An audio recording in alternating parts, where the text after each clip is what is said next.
Oke, tentang nilai waktu ya, nilai waktu. Sudah pernah dengar kan tentang nilai waktu ya?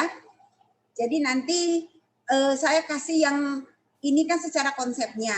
Kemudian nanti saya kasih tentang Excel untuk masalah bunga gitu ya. Kalau Bapak Ibu misalnya ada mau pinjaman gitu ya. Jadi yang benar-benar aplikasi, keuangannya aplikasi ya saya kasih. Oke, kita mungkin kemarin kita ngebahas tentang rasio kan ya. Nah nanti untuk UAS saya ambil di rasio saja ya. Kalau untuk future value ini cukup kalian pahamin saja ya. Karena yang inti banget di dalam manajemen keuangan itu adalah pertama tuh rasio ya. Rasio kemudian mengenai value daripada uang ya. Jadi nilai uang tersebut. Bapak Ibu mungkin sudah tahu mengenai future ya. Uang sekarang akan berbeda dengan uang yang akan datang. Uang akan datang akan berbeda dengan uang sekarang. Ya, jadi kalau uang sekarang disebut present value, uang yang akan datang disebut future value. Ya, jadi misalnya Pak Arif punya duit sekarang 5 juta, ya, ini 5 juta nih, ingin sekolahin anak sekarang masuk SMA itu 5 juta. Tapi ternyata setelah 10 tahun lagi nilainya nggak 5 juta lagi. Pak Arif kumpul duit cuma 5 juta terus gitu kan. Pada saat mau masuk setelah 10 tahun ternyata uang masuknya itu sudah bukan 5 juta lagi menjadi 10 juta. Nah, itu yang namanya future value ya.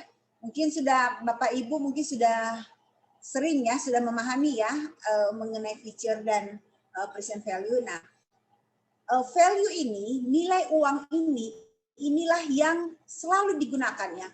Mau kita di kredit perbankan, mau kita ada pinjaman di pinjam meminjam ya, itu akan dipakai terus sebagai nilai uang kita. Jadi apapun yang dalam bidang keuangan, nilai uang ini sangat penting sekali untuk Bapak Ibu ketahui ya. Nah, jadi di sini nanti saya akan menjelaskan secara konsep aja dulu bagaimana tentang future, present, dan nilai sekarang ya. Kemudian nanti langsung kita ke Excel-nya ya Bapak Ibu ya. Jadi biar lebih mudah untuk masalah penerapan bunga ya, penerapan bunga. Kalau mungkin ada yang mau pengen tahu, saya pinjam segini berapa, saya pinjam segini berapa sih nanti angsurannya mungkin ya. Sering kita misalnya pakai ada bunga kartu kredit, mungkin ada bunga pinjaman mobil atau rumah ya, nanti akan dijelasin. Nah, seperti ini nih nilai future value ya. Nanti Bapak Ibu tinggal baca. Nah, jadi konsep nilai uang ini adalah konsep sentral dari manajemen keuangan ya. Jadi dia menyangkut biaya modal. Misalnya nih, Bapak Ibu mau usaha ya, mau investasi ya. Tapi kalau tidak melibatkan time value of money, nanti analisa keputusan investasinya itu akan keliru. Nah, ini akan larinya nanti ke capital budgeting. Bagaimana masalah capital budgetingnya? Apakah proyeknya itu bisa diterima apa tidak? Nah, jadi time value of money ini sangat penting di dalam suatu keputusan manajemen. Nah, jadi kalau kita lihat ini simple ya, yang untuk future value ini namanya bunga dibungakan satu kali saja ya, satu kali. Nah ini rumusnya. Jadi sekali lagi mungkin untuk tema materi kita kali ini kita nggak belajar yang terlalu detail ya, karena kan kita background semua rata-rata bukan background akuntansi ya. Nah, future value ini untuk simple interest hanya dibungakan satu kali, ini rumusnya. Ya. Jadi FV, future value, tahun ke N sama dengan nilai sekarang atau present value tahun sekarang ya, tahun 0, dalam kurung 1 tambah R. R itu adalah interest. N itu tahun. Jadi kalau contoh, uang sebesar 1.000 saat ini, yaitu di awal tahun. Contoh misalnya tahun 2021, ya. Uang sebesar 1.000 tahun 2021 diinvestasikan ke tabungan. Bunganya 10%. Nah, berapa uang kita setahun mendatang? Asumsinya pajaknya jangan dihitung ya. Berapa uang kita setahun mendatang atau 5 tahun mendatang? Nah, uang Rp1.000 ya, tahun 2021.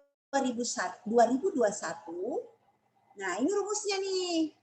1.000 tambah 1 tambah 0,1. 0,1 ini adalah angka 10%. Ya. Tingkat suku bunga 10%.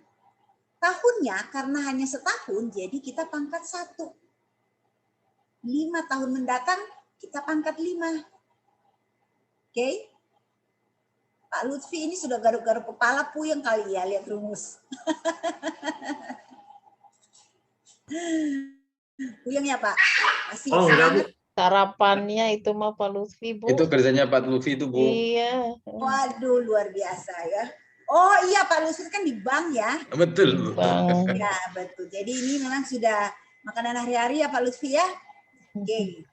Tapi mungkin kalau yang lain ini makanan kalau biasa Pak Lutfi makan ini sebagai makanan nasi, mungkin yang lain masih sebagai makanan daging kali ya. Betul, Bu. Enggak. Sambalnya, Bu.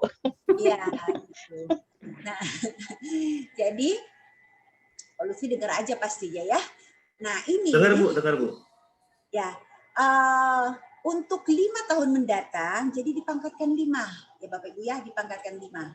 Jadi 1.000 kali 1 tambah R. Ya, R ini adalah 0,1, jadi 0,1 tambah 1, 1,1.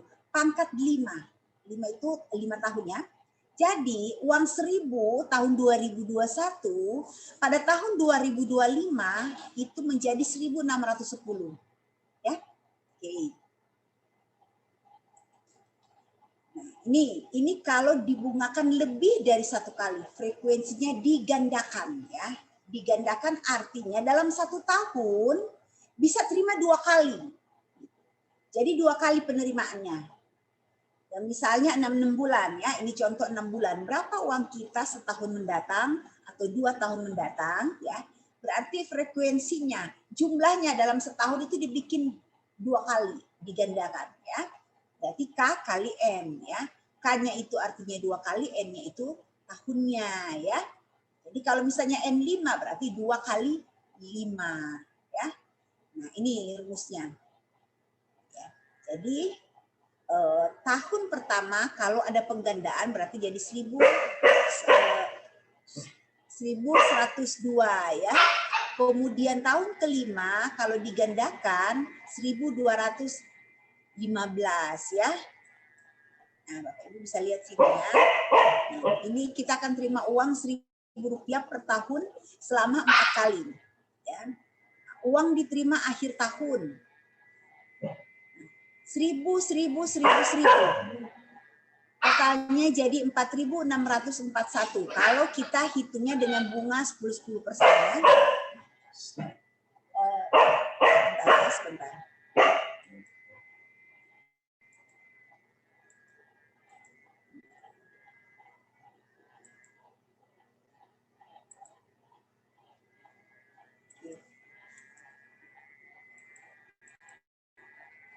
Ya. Oke, kita skip. Oke, ini kita skip aja. Ini masuk ke anuitas lebih mudah kalau saya langsung memberikan di Excel-nya ya. Oke, ini VIJA. Ini percent value. Nilai tahun 1 tahun ke depan adalah 1.100. Berapa nilai 0? Nilai sekarangnya, nilai di sininya. Misalnya nilai tahun 2022 adalah 1.100. Berapa tahun 2021? Ini pakai pembandingnya ya, jadi per rumusnya ya. Nah ini rumusnya.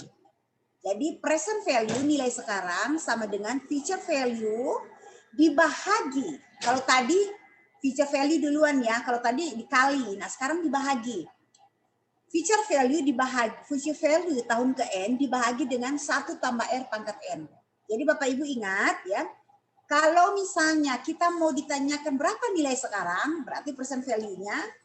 Nah, Bapak Ibu bagikan. Nilai akan datang dibahagi. Bahagi. Kalau mau ditanya future value, berarti nilai sekarang dikali. Ya. Oke, ini contoh. Uang 1.610 5 tahun mendatang. Berapa nilai sekarang? Rp1.000 ya. Oke, ini sama dengan compounding. Bunga dibungakan lebih dari 1 kali. Ya. Sama ya. Oke, tadi 1 kali 2. Oke. Nah, ini kalau penggandaan terus menerus ya Bapak Ibu ya. Oke, nah ini anuitas. Nah, Bapak Ibu pernah tahu yang namanya anuitas? Anuitas,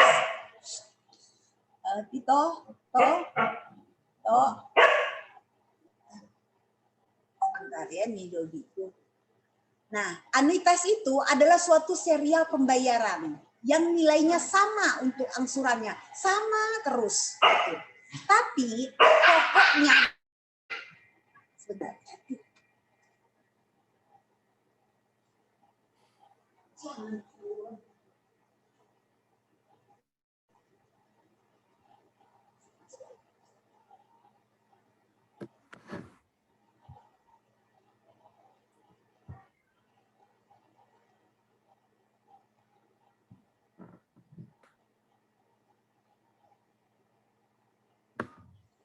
Oke.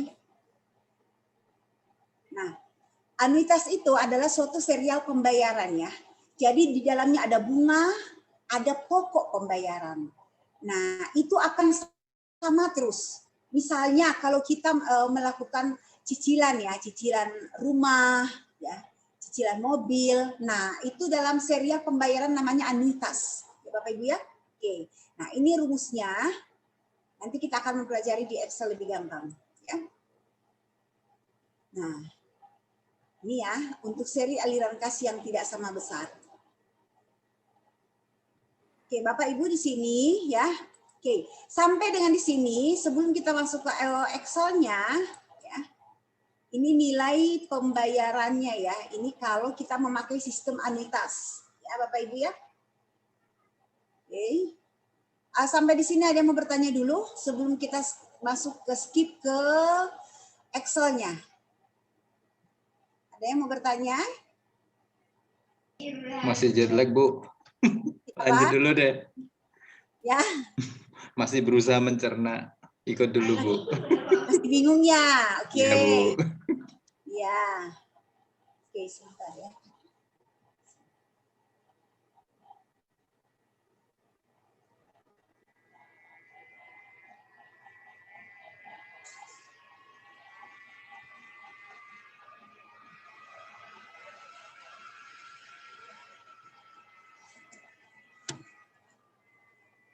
Mohon maaf soalnya aku punya ada kurcaci 2 di rumah. Oke, nah Bapak Ibu nih saya stop dulu ya, saya masukin yang share Excel ya. Oke.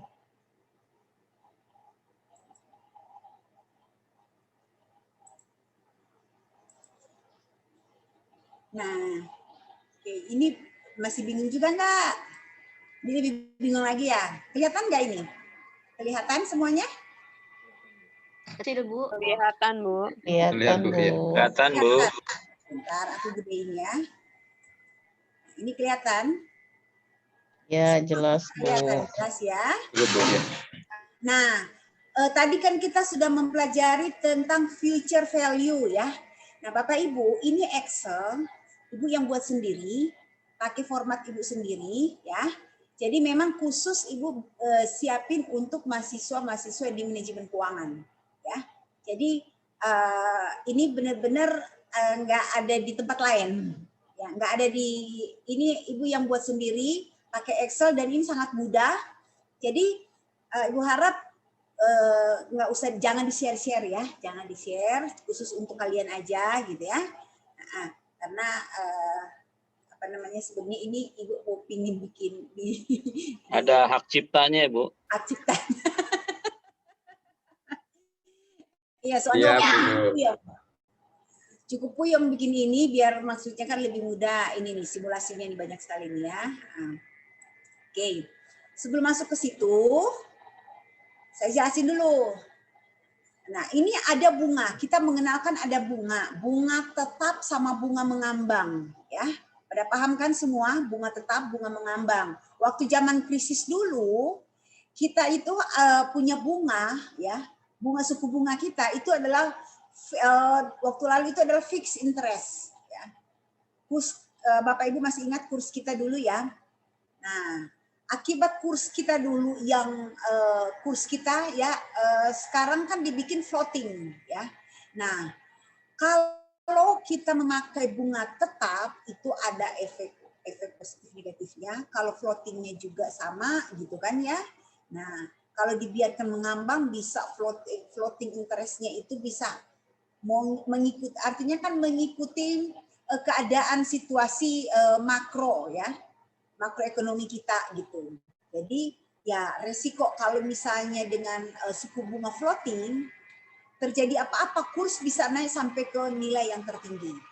Tapi syukurlah selama ini masih bisa terkontrol. Jadi kita sebenarnya masuk ke kategori floating campuran ya.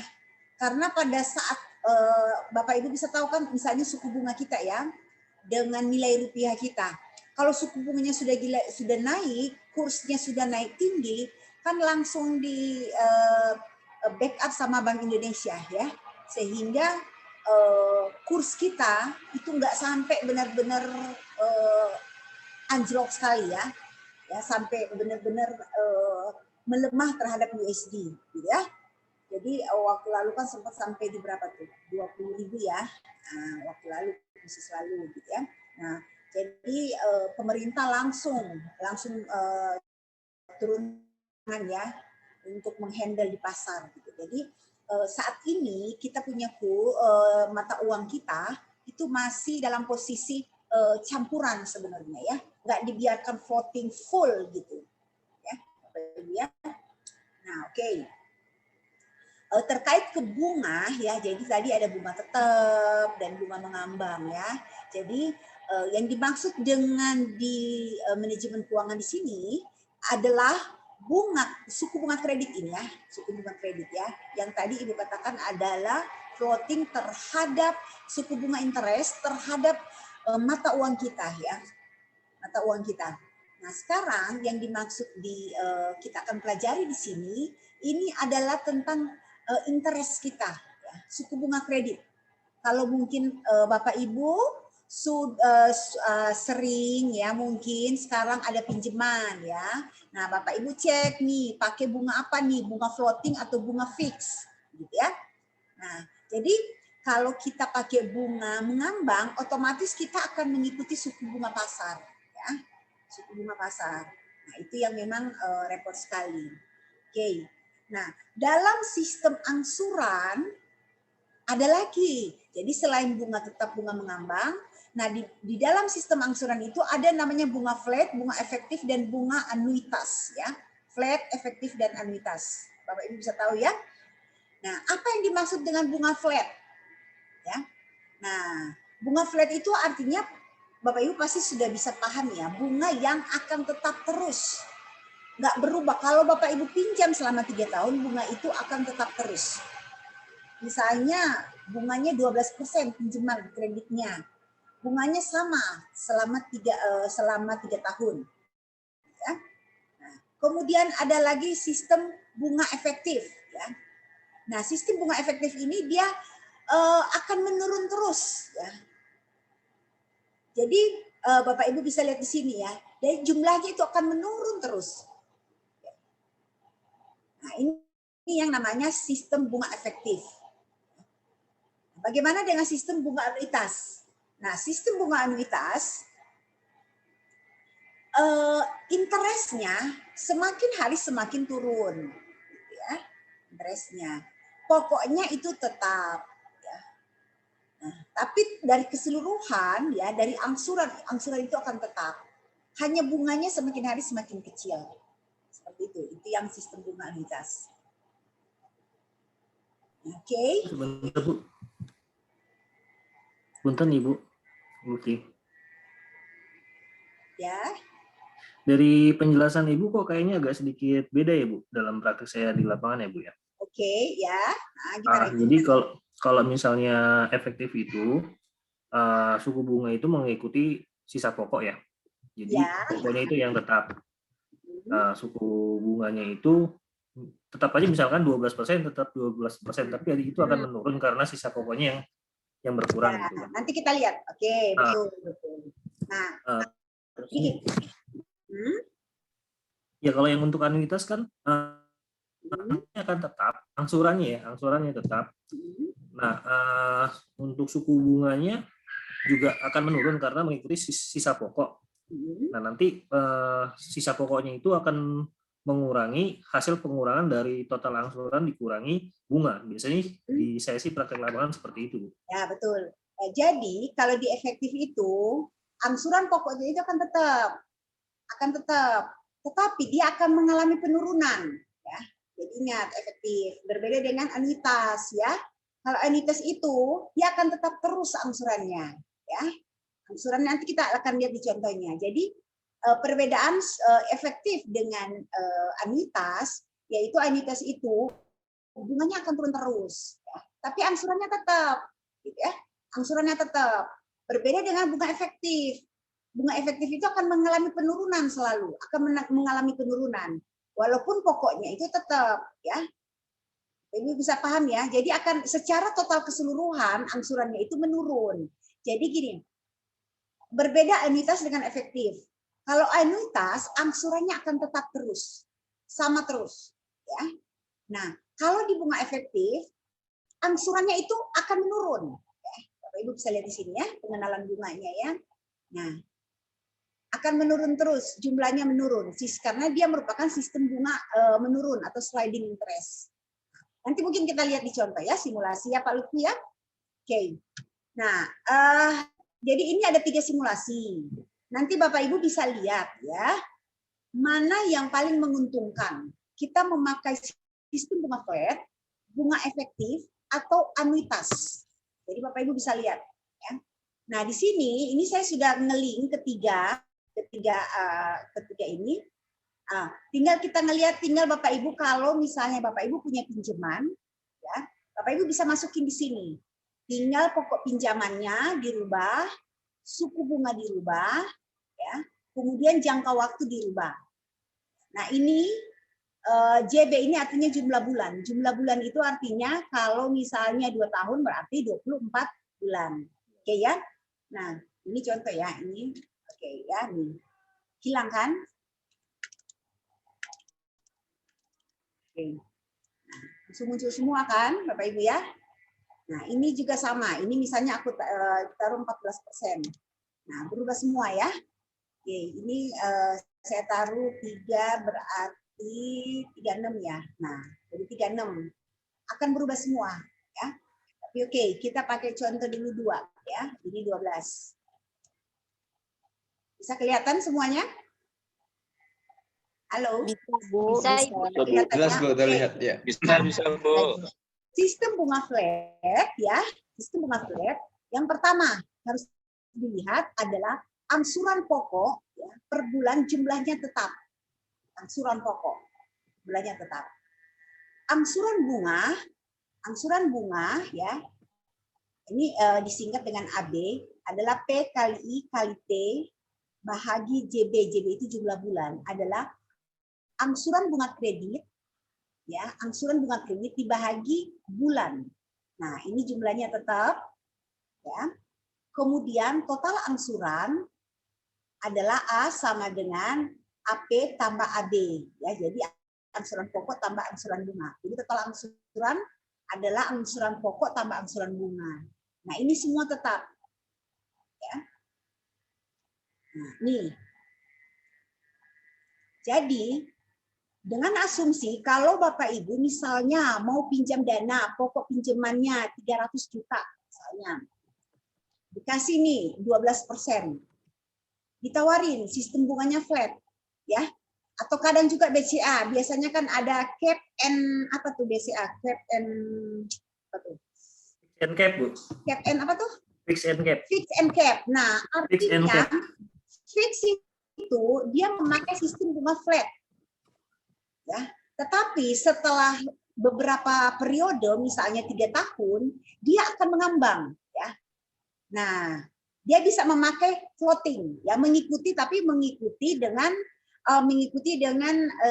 apa namanya, kurs yang mereka sudah tentukan, ya, dengan rate yang mereka sudah tentukan. Tidak mengambang setiap hari berubah, ya, tapi dalam arti dalam satu periode mungkin 1 minggu mereka ada mungkin internal kebijakan masing-masing banknya. Misalnya dalam 1 minggu atau mungkin dalam beberapa hari tergantung kebijakan masing-masing bank akan berubah kursnya, suku bunganya, karena mengikuti suku bunga yang mengambang, ya. Jadi mereka akan melihat gitu. Nah, itu yang biasanya dengan fix and cap-nya, ya. Nah, waktu lalu saya masih ingat zaman-zaman BCS. Sekarang masih ada juga nggak BCS? Soalnya saya sudah lama nggak berhubungan dengan sudah beberapa tahun ini, ya, tentang kredit lah, ya. Masih ada nggak Pak Lutfi? Fix and cap? Biasanya kalau yang pakai suku bunga fix and cap itu yang KKB, Bu. Ya, Itu terutama mobil. ini juga rumah ada. Oh iya, kalau rumah juga biasanya kan Ya. 2 tahun pertama. Ya, fix and cap. Hanya memang kembali lagi, ya, cap-nya itu mereka pakai ada limit. Kalau misalnya bunga floatingnya sudah 12%, misalnya target mereka cuma sampai di 15%. Nah, kalau sudah lebih dari 15%, nah itu pasti ada keputusan internal mereka bagaimana. Mereka pasti ada nilai tertinggi, ya, suku bunga tertinggi. Oke. Kita skip dulu, ya. Kita masuk ke sini, ya, Bapak Ibu, ya. Jadi sisa pokok pinjaman nanti Bapak Ibu tinggal masukin angka-angkanya, ya. Nah, angsuran pokok ini sisa pokok pinjaman 300 juta. Berarti kan kalau jumlah bulannya 24 tinggal dibahagikan 300 juta bagi 24. Dapatlah per bulan itu selama 24 bulan adalah 12.500.000. Oke? Sampai sini sudah fix, ya? Bisa paham sampai di sini? Paham, Bu. Ya, Bu, paham, Bu. Paham, Bu. Oke. Ya, paham. Kemudian angsuran bunga. Angsuran bunga. Nah, ini angsuran bunganya Bapak Ibu bisa lihat nih di rumusnya nih. Ya. Bapak Ibu bisa lihat F15, lihat F15 sisa pokok pinjaman dikali dengan E4. Nah, Bapak Ibu lihat, ya. 300 juta dikali dengan 12%, ya. Kemudian dikali dengan E5, ya, 2 tahun dibagi dengan H5, ya. Jadi dibagi dengan jumlah bulannya. Gitu, ya. Dapatlah 3 juta per bulan. Ini tetap semua. Bunga tetap.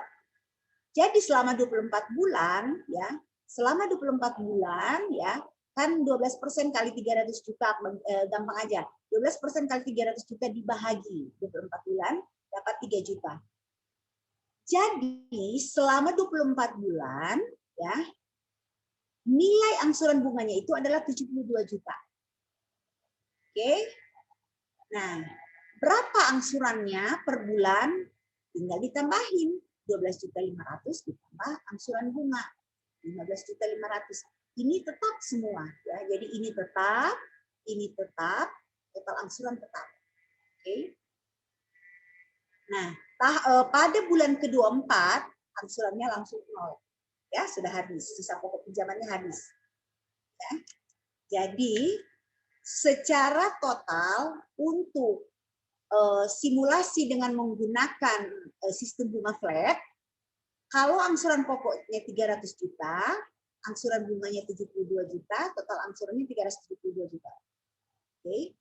Nah, sekarang kita lihat simulasi menggunakan sistem bunga efektif. Ya, Bapak Ibu. Nah, di sini 300 juta. 300 juta pokoknya sama.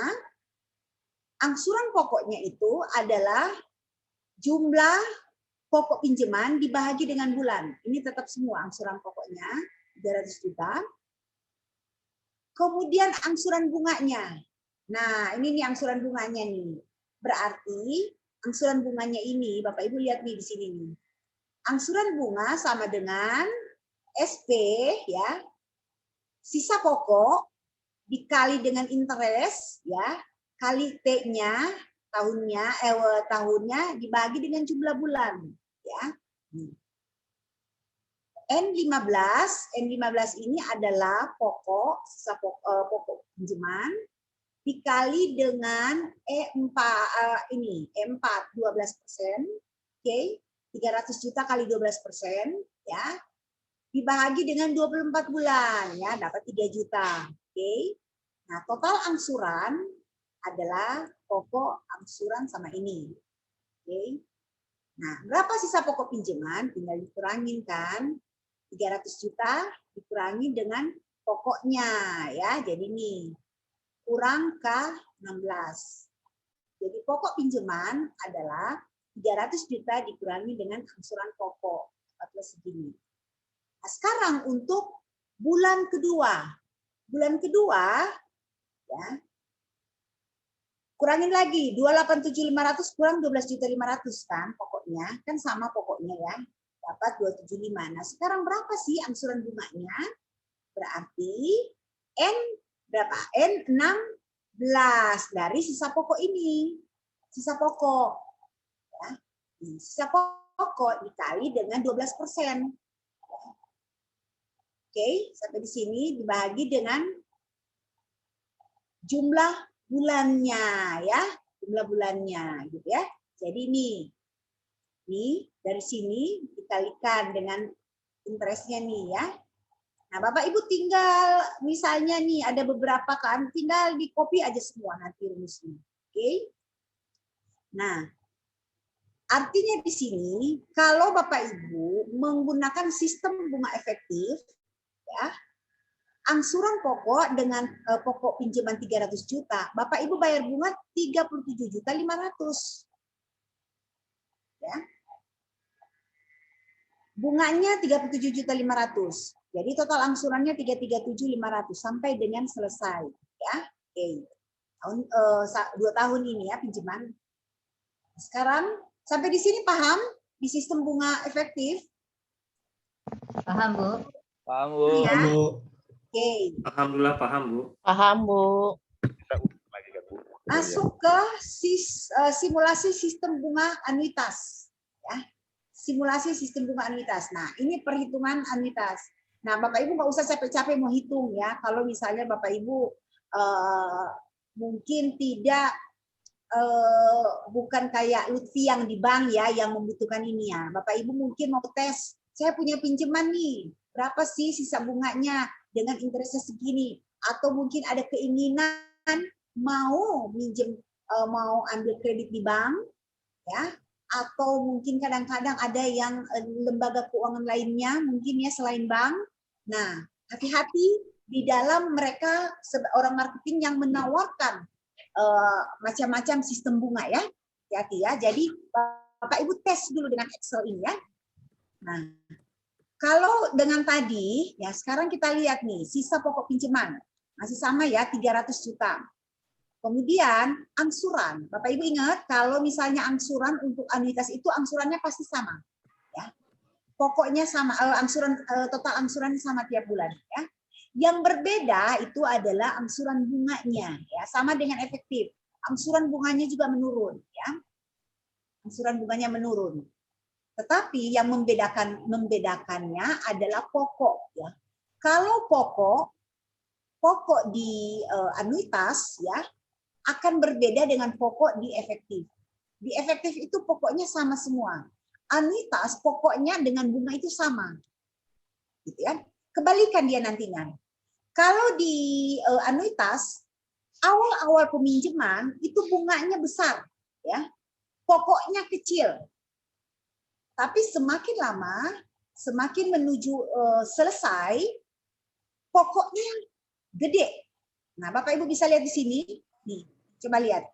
Angsuran bunga tahun pertama sampai dengan bulan pertama sampai dengan bulan ke-17 itu angka 1 juta. Sampai dengan bulan ke-9, angkanya di angsuran bunganya 2 juta. Ibu lihat ya. Tapi pokoknya itu dari 300 juta cuma 11 juta ternyata yang dibayarkan angsuran pokoknya ini. Ya. Semakin lama, semakin panjang, semakin besar. Tapi bunganya semakin kecil. Gitu ya. Nah, makanya Bapak Ibu, kadang-kadang tuh orang marketing suka menawarkan. Bapak Ibu pernah dengar nggak? Pernah ditawarin nggak? Misalnya, Bu, Pak, kan Bapak mungkin dana pinjaman Bapak mau nggak di roll over? Gitu. Pernah nggak ditawarin seperti itu, di roll over? Di restructure lagi. Karena apa? Pihak bank atau pihak lembaga keuangan melihat bahwa kalau mereka nggak roll over, ya, misalnya nggak diperpanjang lagi, mereka itu nantinya bunganya itu semakin panjang masa peminjaman kita, bunganya semakin kecil. Mereka lihat nih, oh bunganya ini semakin kecil nih, semakin berkurang nih. Bagaimana caranya kalau supaya bunganya tambah mulai lagi tambah gede. Nanti saya akan rubah ya, saya rubah lagi nih. Seperti itu Bapak Ibu lihat ya. Nah, contohnya gini ya, 300 juta. Ya, Bapak Ibu bisa lihat di sini. Oke. Sekarang kita lihat di angsuran bunganya ya. Nah, lihat rumusnya ya. F15 kali S10. V15 ya. Kali S10 ya. Nih 10. 10 nih. 1% per bulan ya. Oke. Jadi ambil 1% per bulan karena memakai anuitas. Kemudian yang kedua, masih sama juga, V16 ya, pokok dikali dengan 1% per bulan ya. Nah, dikali dapatlah segini dari sisa pokok ya. Oke. Jadi akan menurun terus. Nah, angsuran pokoknya adalah total angsuran dikurangi dengan bunga, nah itu akan menurun. Nah, angsuran pokoknya menaik, angsuran pokoknya ya. Oke. Nah, jumlah keseluruhan Bapak Ibu bisa lihat di sini, angsuran bunga pada bulan ke-24 itu 38.929. Angsuran pokok itu 300 juta. Ya. Nah, coba Bapak Ibu bandingkan di sini ya, saya buat perbandingan. Kalau dengan bunga flat, total bunga 72 juta. Bunga efektif 37,5. Bunga anuitas 38.929. Artinya di sini Bapak Ibu dengan pinjaman 300 juta Bapak Ibu itu sudah mengembalikan, kalau pakai bunga flat, pengembalian dana Bapak Ibu sudah di 372 juta, efektif 337 dan anuitas 338. Ya. Oke. Nah, kalau melihat di sini, menurut Bapak Ibu, mana yang lebih menguntungkan? Coba. Dari 3 simulasi ini. Efektif, Bu. Menguntungkan yang efektif. efektif. Tapi pernah nggak Bapak Ibu selalu ditawarkan dengan bunga efektif? Jarang. Tidak pernah. Nggak pernah kan? Nah, Flat yang sering, Bu. sering adalah di bunga anuitas. Ya, di bunga anuitas. Karena kenapa? Tidak mau berisiko. Gitu ya, bikin angsuran. Karena kenapa? Karena bank, lembaga peminjaman ya, lembaga keuangan akan mendapatkan dari Bapak Ibu bunga yang tinggi duluan di awal-awal ya. Nah, kadang-kadang kan Bapak Ibu suka komplain nih. Saya kok sudah bayar sampai dengan misalnya 2 tahun, kenapa bunganya masih sedikit, pokoknya baru berkurang sedikit ya? Gitu ya. Nah, itu kadang-kadang seperti itu. Nah, sistem bunga flat biasanya ini ditawarkan oleh kartu kredit. Sistem bunga flat. Pernah kan sistem bunga flat begini? Atau mungkin kalau sistem bunga flat ini memang sangat luar biasa ya. Apa tuh ya yang suka ngasih penawaran misalnya BPKB gitu ya. Dengan kredit cepat ya, kredit cepat. Nah, mereka mau interestnya tinggi. Jadi mereka memakai suku bunga tetap. Suku bunga tetap, Bapak Ibu hati-hati ya dengan bunga flat. Seolah-olah kan kita ditawarin sama marketing nih. Tenang aja, pasti kalian akan untung gitu kan. Ini nggak akan terpengaruh dengan masalah kenaikan suku bunga gitu ya. Nanti mungkin suku bunganya nanti bisa gila-gilaan gitu kan. Kalau mungkin mau pakai anuitas gitu kan, mungkin nanti akan dikoreksi sama bank. Nah, biasanya triknya seperti itu mereka akan katakan. Sehingga memakai bunga flat. Ya, pasti akan dikatakan, Bapak Ibu nanti dengan bunga flat, Bapak Ibu akan tenang. Tidak akan ada perubahan bunga flatnya. Ya, tapi sebenarnya bunga flat itu adalah bunga yang paling tertinggi yang kita bayarkan. Oke? Sampai sini paham? Ada yang mau bertanya dulu sebelum kita rubah-rubah nih? Paham, Bu? Oke. Yang lain? Ibu izin bertanya, Bu. Selamat malam. Malam, dengan siapa? Liantoro, Bu. Oke, silakan Pak Liantoro. Mau tanya Ibu, pada saat kita mengajukan kredit, apa itu kendaraan ataupun pinjaman, kita kan seringkali ditawarkannya kebanyakan di flat, Bu ya, bukan di efektif. Kenapa mereka tidak mau menggunakan efektif, Bu ya? Bunga efektif. Iya, karena bunga efektif itu memang sebenarnya menguntungkan pihak peminjam. Nasabah, Kita Bu ya. sebagai Gitu ya. nasabah gitu. Nah, Gitu ya. iya. Sebenarnya kalau mereka memberikan bunga yang flat ataupun anuitas itu kan mempersulit nasabah, malah nanti ujung-ujungnya malah repot, Bu. Berat kan di nasabah sebenarnya kan begitu ya. Iya. Seharusnya kan dua-duanya kan memberikan win-win solution, Bu ya, bagi debitur maupun kreditur ya. Bukankah begitu, Bu? Seharusnya ya. Seharusnya seperti itu. Tapi faktanya di lapangan nggak begitu, Bu ya. Ya, di lapangan mereka pastinya kalau flat itu memang sangat jarang. Itu lembaga-lembaga tertentu yang menawarkan sistem buka flat, gitu ya. Nah, baik. buka flat. Nah, rata-rata ya itu ada kebijakan Bank Indonesia mungkin juga untuk penerapan metode anuitas ya. Jadi ada range tertinggi gitu ya yang harus mereka patuhi gitu ya. Kan mereka itu diawasin sama OJK kan untuk lembaga-lembaga keuangannya. Nah, untuk mereka transaksi-transaksi mereka untuk BI juga harus mengawasi, akan memonitor operasionalnya mereka ya. Jadi memang nggak sembarang. Nah, hanya Bapak Ibu misalnya nih ya, saya rubah misalnya di sini jadi mungkin ya Bapak Ibu pinjam rumah 1M. Suku bunga sekarang berapa nih ya? Suku bunga sekarang 1M ya. Nah, ini Bunga pinjaman sekarang suku bunga sudah sekitar 14% mungkin ya. Lutfi berapa sekarang suku bunga kredit? pinjaman ya, Bu. Ya. Pinjaman ya. Oke. Suku bunga pinjaman masih 12% lah ya. Di situ. Oke, nah jangka waktu pinjaman Bapak Ibu misalnya mau rubah. Kalau 4 tahun kan terlalu ini ya, kita mungkin rubah 3 tahun ya. Bapak Ibu rubah 3 tahun ya. Jadi akan berubah nih. Ini 36 ya. Nah, Bapak Ibu lihat di sini.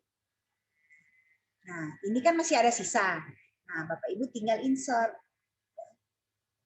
Insert. Oke. Nah, insert ya. Nah, tinggal tambahin. Ini sampai dengan 36. Oke, berarti sampai sini ya. Ini juga sama. Kalau mau bikin 20 tahun boleh, ya. Rata-rata sekarang rumah mungkin di sekitar situ ya. Nah, tinggal Bapak Ibu copy.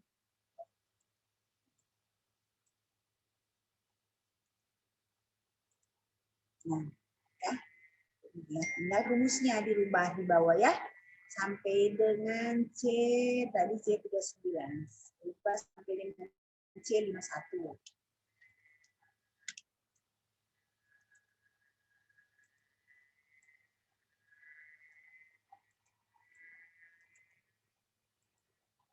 Oke, ya. Nah, ini juga sama, Bapak Ibu copy.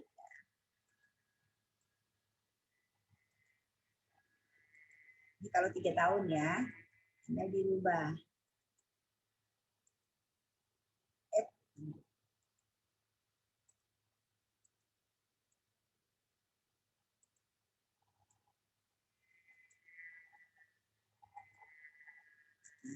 Oke, sini sama juga ya.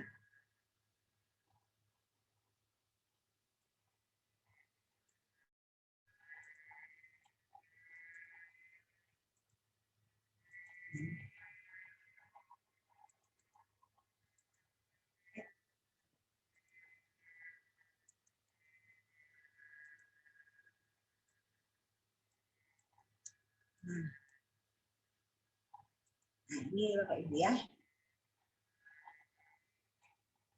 Jadi Bapak Ibu, tinggal Bapak Ibu merubah-rubah ya, rubah-rubah. Berapa tahun sih masa pinjamannya? Ya, masa pinjamannya berapa tahun? Oke.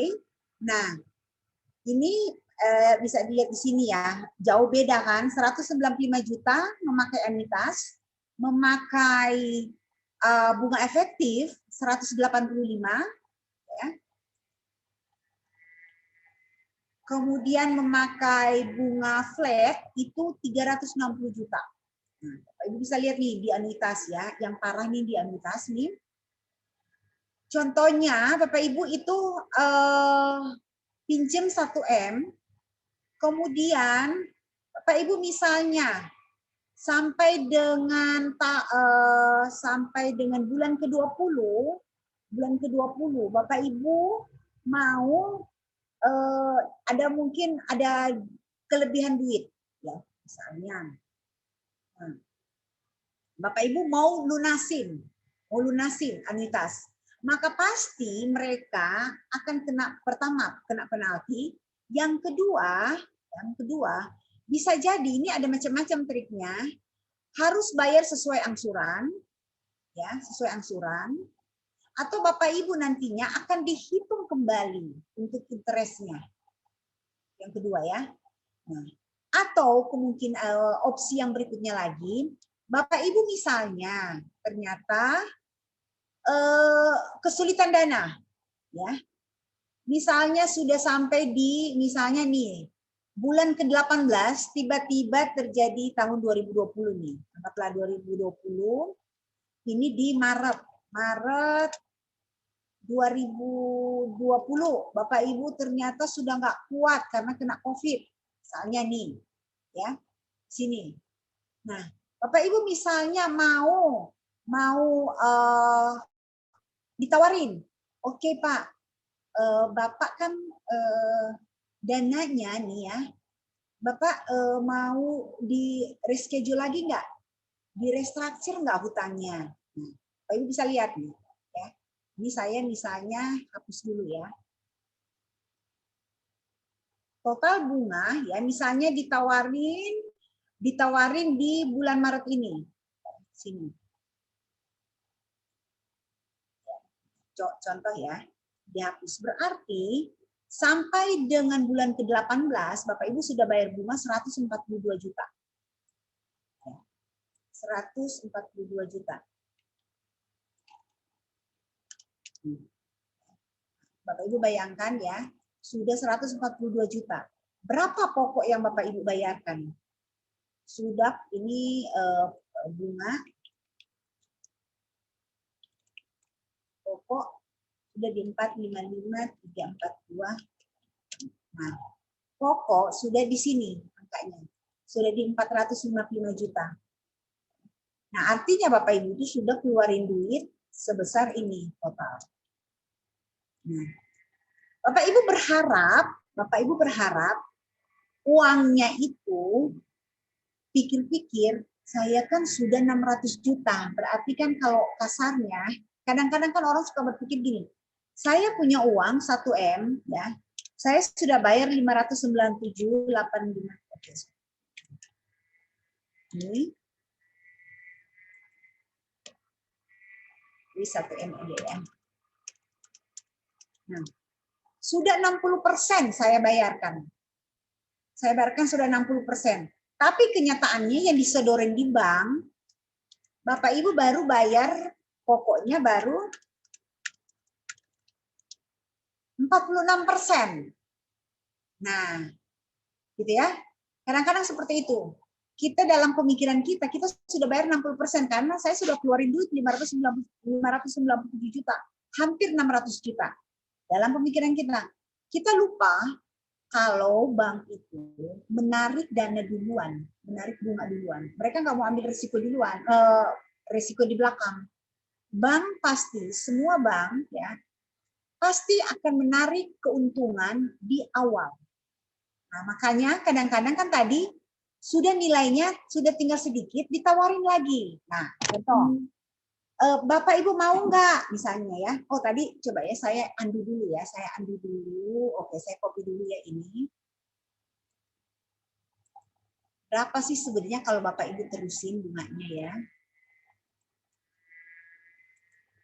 Nah, oke ya. Kalau misalnya bulan ke 19 sampai 36. Bapak Ibu bunganya segini. Oke, 19 ya ini ke sini, oke.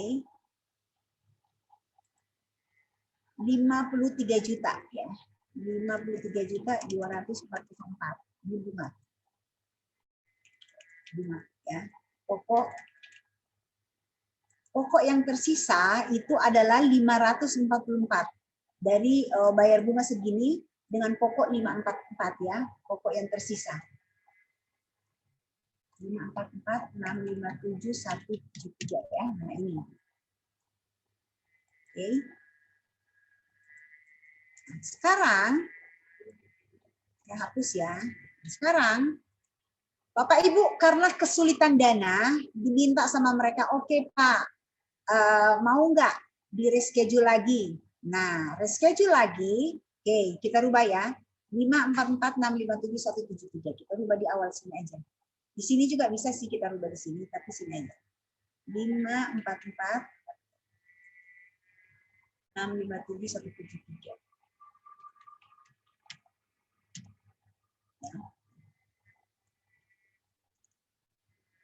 Ditanyain, mau nggak Pak 3 tahun lagi Pak mau dibikin? Nah, senang nih, iya 3 tahun lagi. Nah, Bapak Ibu bisa bayangkan kalau di reschedule lagi,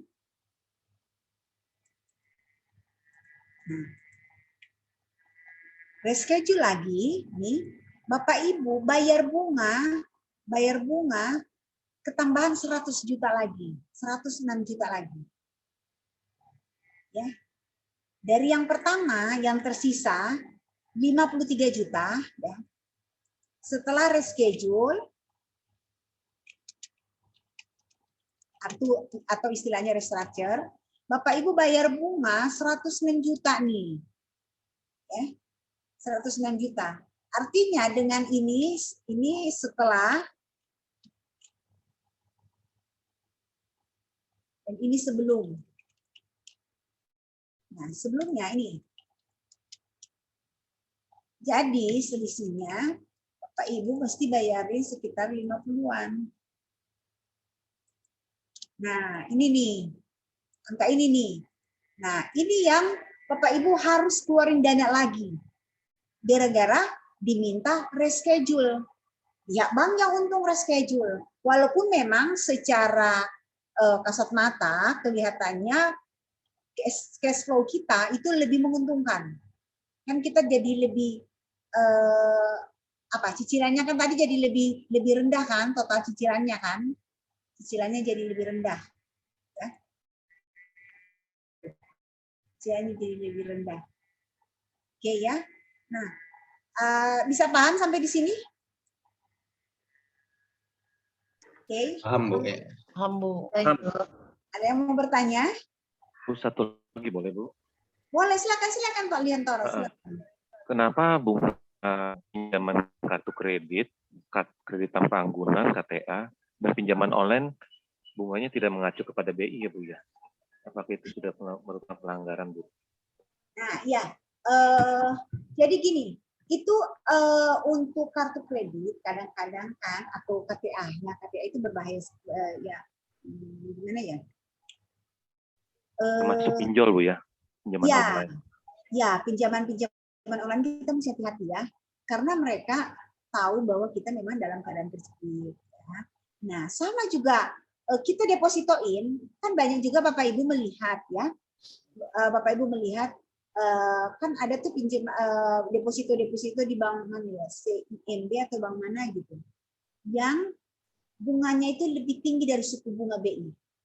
Nah, kalau misalnya bunga lebih tinggi dari suku bunga, misalnya deposito lebih tinggi, ya, atau suku bunga kreditnya jauh lebih tinggi, khususnya untuk deposito dulu ya, karena itu kan kita nabung duit ya.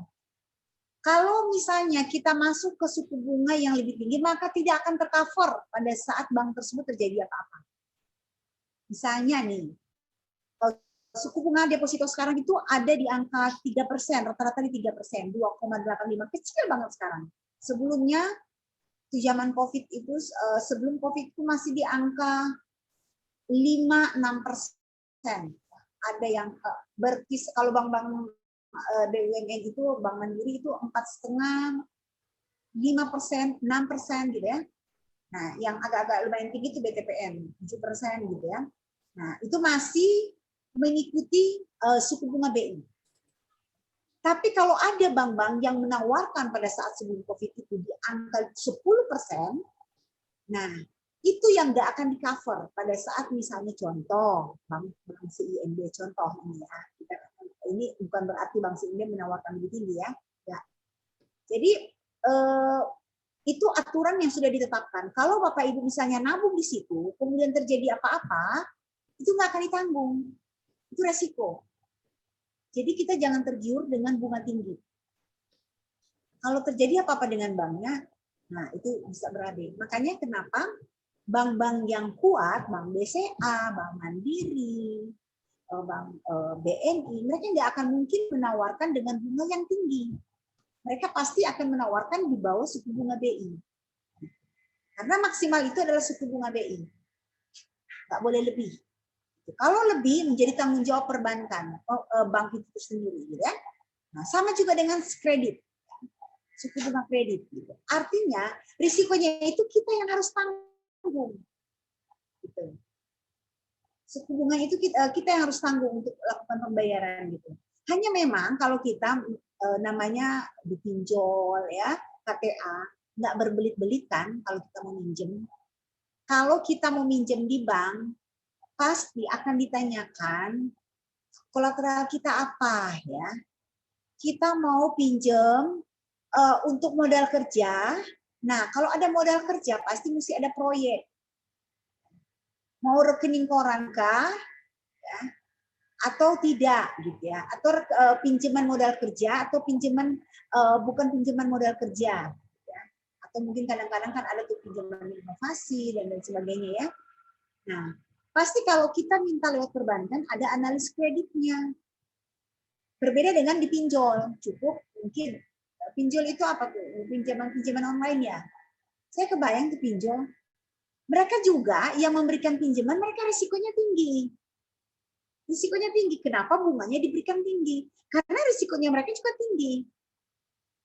Gitu ya. Nah, kayak kartu kredit. Kartu kredit. Kartu kredit itu kan nggak diatur ya. Nah, interestnya, kenapa mereka itu memberikan interestnya yang tinggi? Karena mereka juga, kalau misalnya nasabahnya nggak bayar, apalagi sekarang kan sudah ada ketentuan untuk debt collector nggak boleh nagih di kantor, nggak boleh melakukan ancaman-ancaman, itu kan sudah pidana bagi mereka intinya. Nah, itu yang bahaya. Makanya mereka nggak mau memberikan interest tinggi. Artinya pada range tertentu, pada bulan tertentu, misalnya mereka sudah tahu bahwa misalnya Bapak Ibu pinjam 3 tahun nih. Pada tahun misalnya pada bulan misalnya sudah 1,5 tahun berjalan, pokok mereka sudah dapat, sudah kembali pokok dengan plus bunga ya. plus bunga. Mereka sudah kembali pokok, artinya ya Bapak Ibu sudah aman nih bagi mereka. Nah, tinggal kalau Bapak Ibu tidak punya kemampuan, tinggal mungkin keuntungan mereka jadi berkurang. Jadi itu alasannya. Jadi itu memang risiko peminjam. Nah, risiko peminjam kalau kita mau pinjam di pinjol, lembaga non keuangan, ya, nah, seperti itu, ya, Pak Liantoro ya Pak ya. Bu, terima kasih Bu Oke, ada yang penjelasannya. mau bertanya lagi? Saya Bu, Oke, dengan siapa Mbak Yeni? Dengan Oke, silakan. ini Bu, iya Bu, saya mau nanya mengenai ini Bu, kenapa ya tabungan kita di bank penghitungan bunganya berbeda dengan penghitungan bunga kredit kita ke bank gitu ya Bu? Kenapa berbeda ya Bu? Penghitungan bunga maksudnya bunga apa nih dulu? Misalnya gini, tabungan atau deposito gitu ya Bu. Nah, hitung-hitungannya itu kalau nggak salah ya, kalau untuk deposito itu dikali sekian persennya itu dibagi 12 dikali dikali 12 dibagi 365 65 ya Bu ya kalau nggak salah. Nah, sementara kalau untuk kredit itu hitungan bunganya besar banget gitu loh Bu. Kenapa ya kayak gitu ya Bu? Pasti. Jadi gini ya. Jadi B itu ada suku bunga pinjaman, ya, ada suku bunga yang deposito, suku bunga tabungan, ya. Jadi B itu mengeluarkan standar, gitu ya. Nah, suku bunga acuan itu kan BI, ya. Jadi harus lihat di situ. Jadi kalau contoh Mbak Yeni punya pokok pinjaman, deposito, misalnya pokoknya itu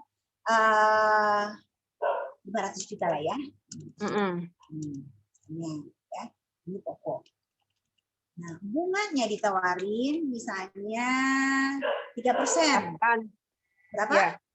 Ya, misalnya 8% misalnya. Oke, 8% tinggi sekali ya. Oke. Nah, berapa yang harus diterima gitu ya? Nah, asumsi sekali lagi ya, asumsi itu kalau bank mungkin mereka melihat ada yang 366 hari, 365 hari. Jadi kadang-kadang kebijakan gini, kita nggak tahu internal di bank seperti apa. Apakah mungkin satu hari misalnya mereka cut off-nya mungkin hari kerja, atau mungkin ada hari yang mereka mungkin gimana ya? Ada perhitungan harinya. Jadi rata-rata selisihnya pasti di perhitungan hari. Contoh kita ambil 365 hari. Ya. Nah, misalnya berapa interestnya? Ya, nah berarti interestnya kalau secara kasar 5 kali 8% ya. Kali 8%. Oke. Nah, ini setahun. Bapak Ibu ingat ya, bunga itu selalu dibilang anum, ya, annual ya, anum. Artinya bunga setahun, tidak ada bunga per bulan ya. Ya, jadi kalau untuk deposito, interest itu nanti tinggal dihitung per bulan. Tapi kalau dibilang per annum, artinya per tahun. Ya, Bapak Ibu ya. Nah, misalnya ini interestnya kan. Nah, sekarang kita mau hitung berapa hariannya. Ya. Berarti Kak bahagi 365 hari.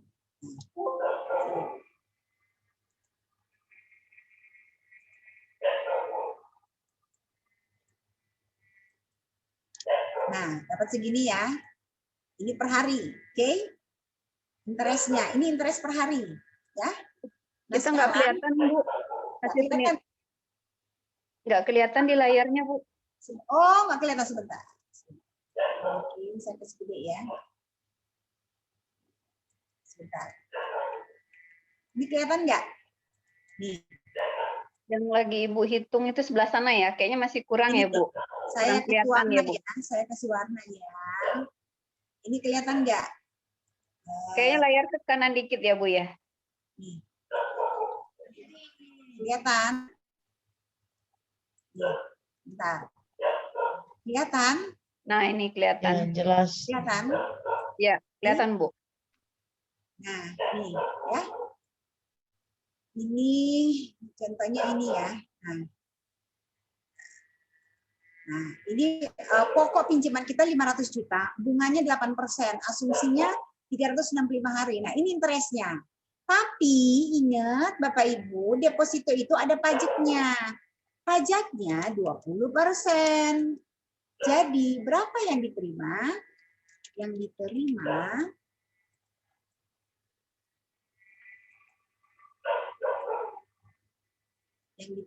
adalah segini.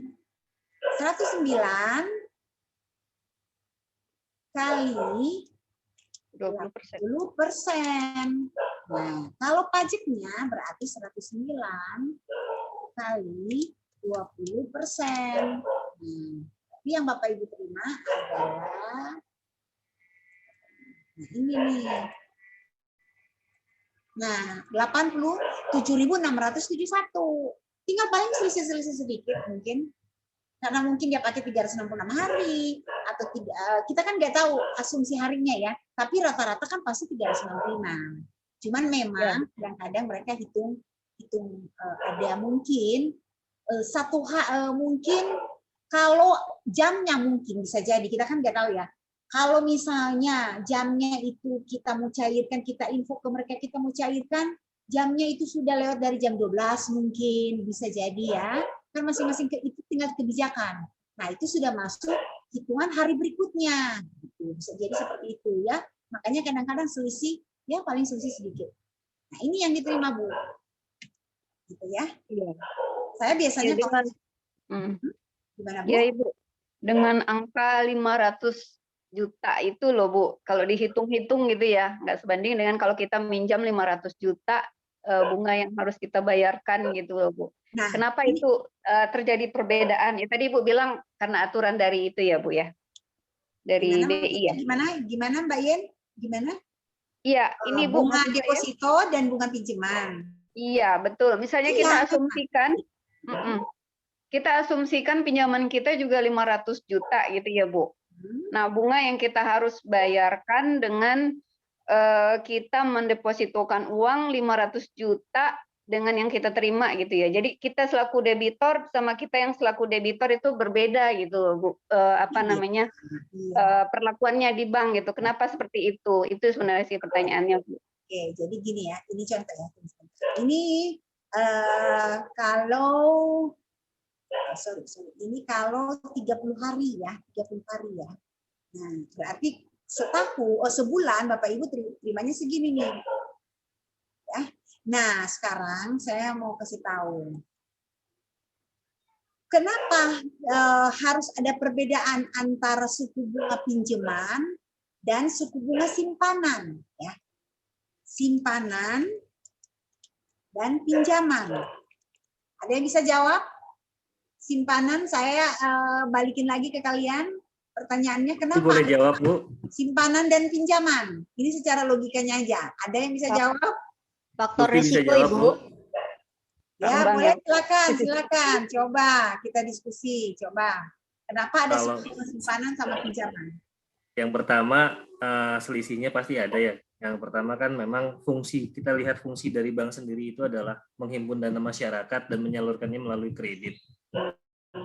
Nah, kenapa pinjaman itu lebih besar? Karena pertama ya tadi jawabannya benar, faktor risiko. Yang kedua, si bank tersebut atau lembaga finance tersebut juga kan memiliki beban entah itu pertama adalah beban untuk operasional, entah itu gaji pegawai dan sebagainya macam. Terusnya juga dilihat juga kan nanti pastinya bank atau lembaga finance itu kan bukannya sebuah yayasan yang hanya menyalurkan dan menyimpan. Jadi di situ juga ada profit oriented juga.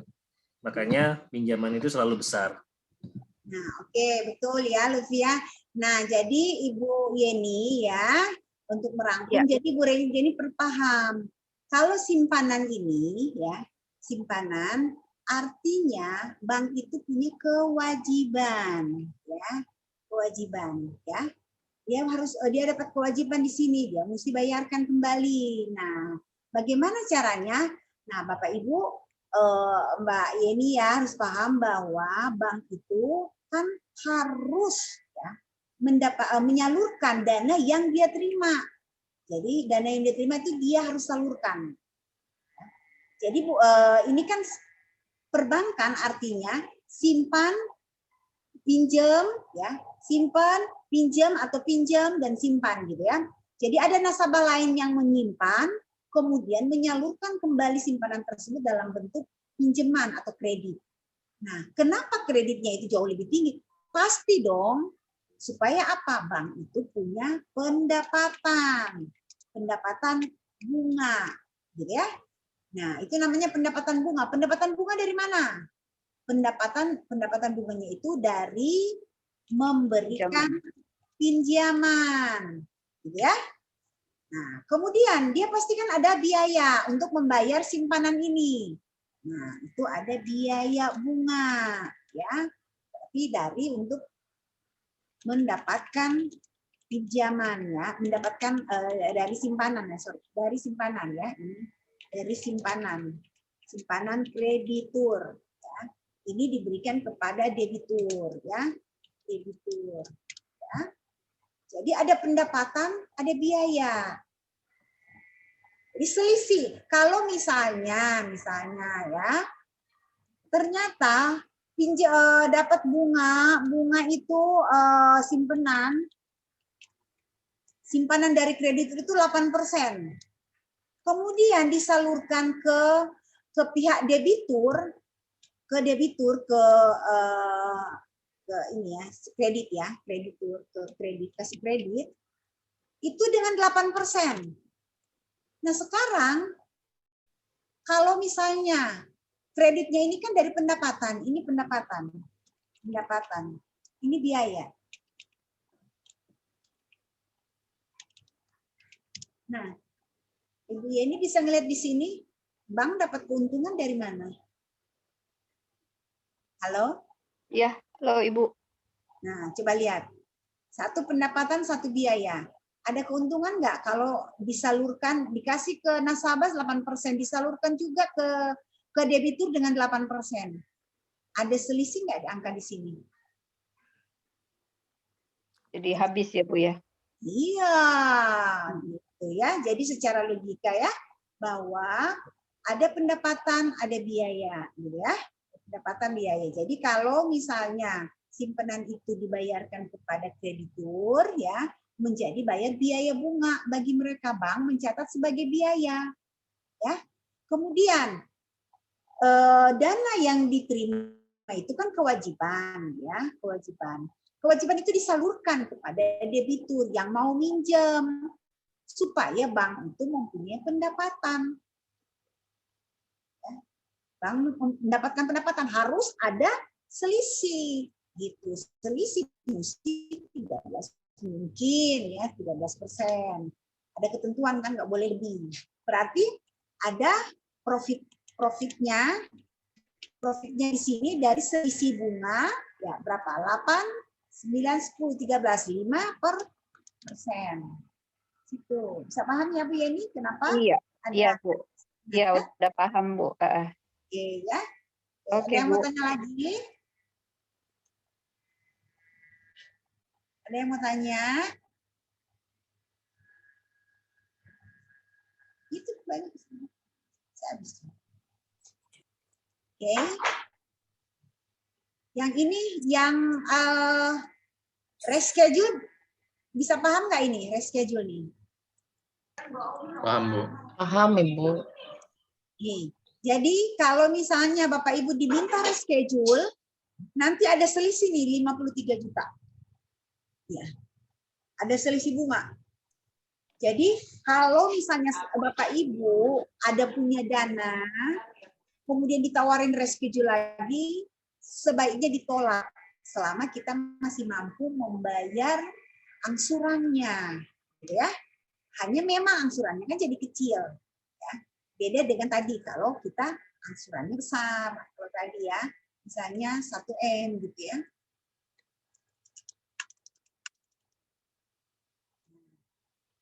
Misalnya angsurannya 1M. Nah, ini kan 33 juta kan bayarnya, tadi kan tinggal sisa 18 juta. Memang lebih ringan, tapi pokoknya bunganya gede lagi. bisa 50 sampai 60% naik lagi ya. Jadi seperti itu. Izin bertanya, Bu.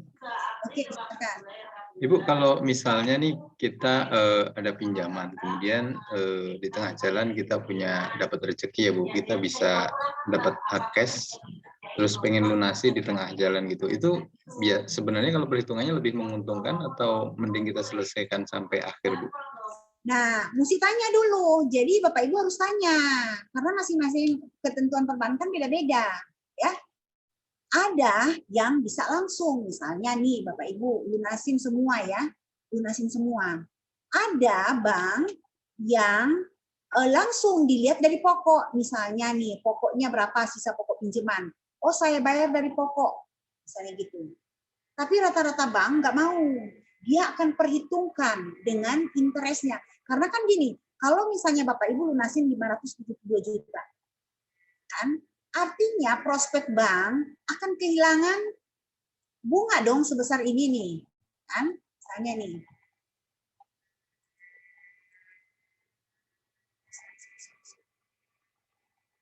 Ini ya, ini Bapak Ibu misalnya saya tandain merah ya. Nah, Bapak Ibu mau lunasin nih 544 juta karena kebetulan ada dana ya. Nah, artinya estimasi bunga ya yang akan hilang dari pihak perbankan itu sebesar 53.200.000. Ini yang akan hilang. Nah, bagaimana caranya supaya seolah-olah Bapak Ibu itu dibilangnya nggak perlu menanggung ini semua. Nggak perlu menanggung ini semua. Nah, mereka biasanya ada hitungan penalti. Nah, pasti bisa jadi mereka. Iya, biasanya kena penalti, ya. Bu. Nah, penalti mereka nggak akan deal dari awal, biasanya. Gitu. Mereka nggak akan deal dari awal. Jadi bisa jadi Bapak Ibu kena interestnya 10%, atau kadang juga mungkin ya di bawah dari 10 gitu ya, atau ya seperti itulah, ada penalti, karena otomatis kan ini nih hilang kan keuntungan mereka gitu, dengan Bapak Ibu bayar segini. Walaupun memang dari segi nilai uang lagi ya akan sama lagi kalau disimpankan, mungkin ya ada selisih sedikit, makanya mereka nggak akan mungkin juga pakai patokan tadi 10% dari sini ya, misalnya sini nih, dari sini 53 juta dibahagi dengan 544 kan dapatnya 10% tadi ya, kan 10% tadi 533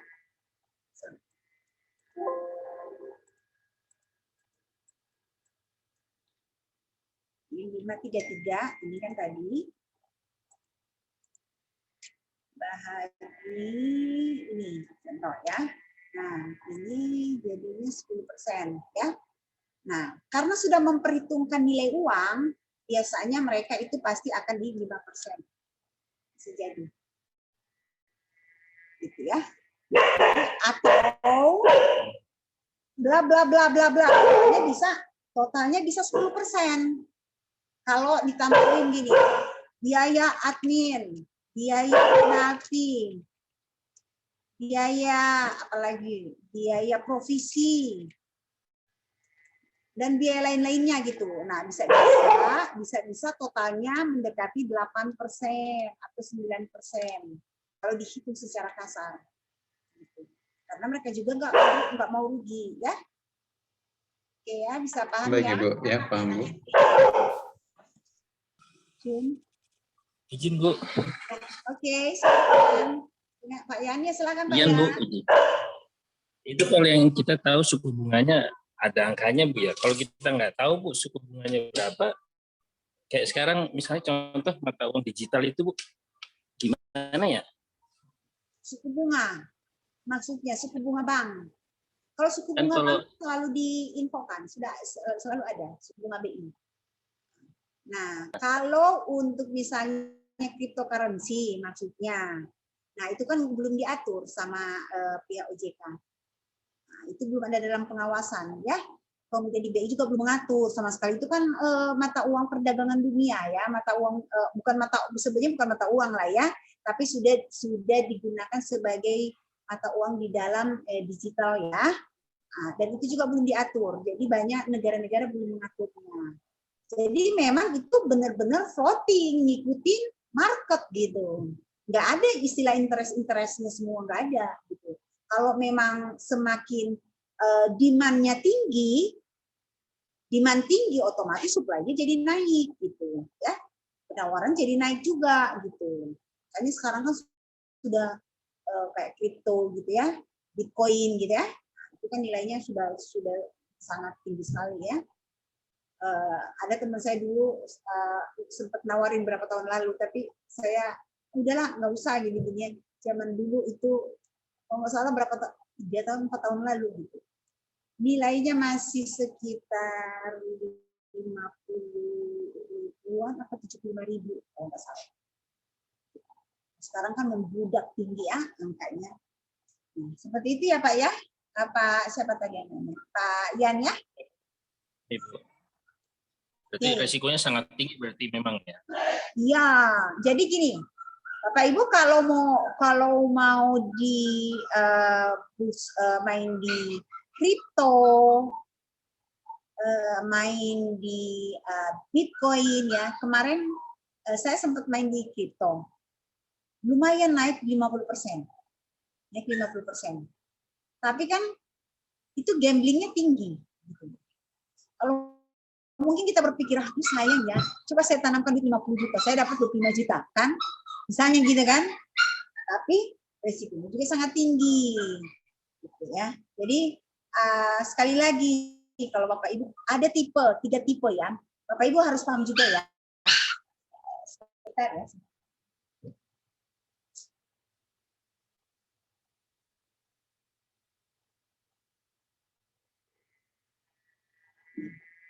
Aduh. Nah, Bapak Ibu, kalau di ini Bu,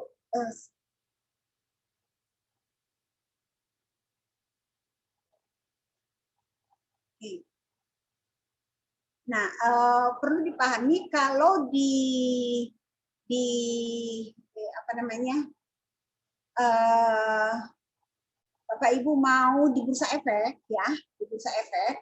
Nah, mau main saham, mau beli reksadana gitu ya. Nah, ada tiga tipikal untuk investor ya. Low risk, middle risk, atau high risk ya. Nah, Bapak Ibu masuk tipe mana nih? Kalau memang Bapak Ibu tipe yang risiko tinggi, berarti kalau risiko tinggi ada istilahnya di investor, istilah di keuangan, high risk, high return. Risiko tinggi, keuntungannya juga tinggi, returnnya tinggi. Gitu. Low risk, low return. Nah, yang low risk itu biasanya deposito. Tapi memang kita tenang, aman gitu. Kalau kita tipe orang yang low risk ya, gitu. Jadi kalau Bapak Ibu nabung di deposito, kita berarti tipe orang yang low risk, nggak mau ambil risiko. Tapi kalau kita tipe yang middle, kita bisa aja masuk di beli saham gitu ya. Karena memang saham kemudian lagi bisa nih Bapak Ibu beli nih karena lagi turun sekarang gitu kan. Zaman Covid begini. Kemarin di tahun 2020 itu turun banget, banyak yang untung ya. Sekarang sudah agak baik untuk IHSG. Nah, jadi sudah agak tinggi lagi sahamnya kalau Bapak Ibu mau beli. Jangan sampai Bapak Ibu misalnya mau, ini kan gambling semua ya, tapi gambling yang dilegalkan gitu ya, main gambling tapi dilegalkan gitu.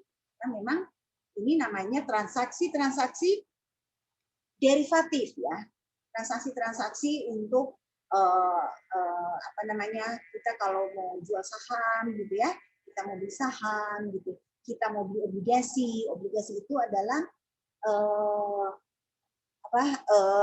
jaminan hutang ya.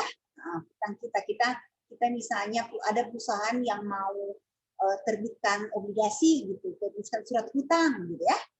Nanti mungkin bisa dipelajari di ini di pasar modal. Ada mata uang pasar modal, mungkin Bapak Ibu nanti bisa dapat nantinya ya.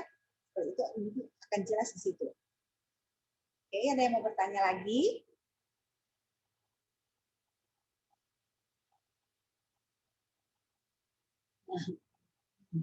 Belajar, kamu mau belajar?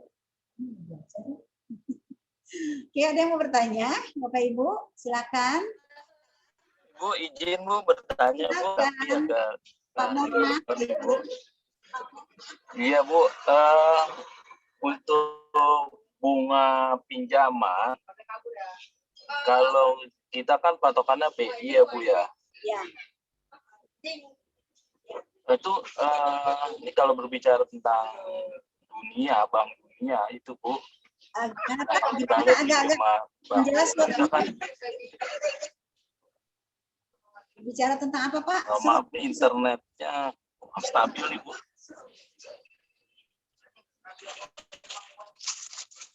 Maaf Bu, agak kurang internetnya Bu, udah jelas Bu, dengar Bu. Oke, bisa.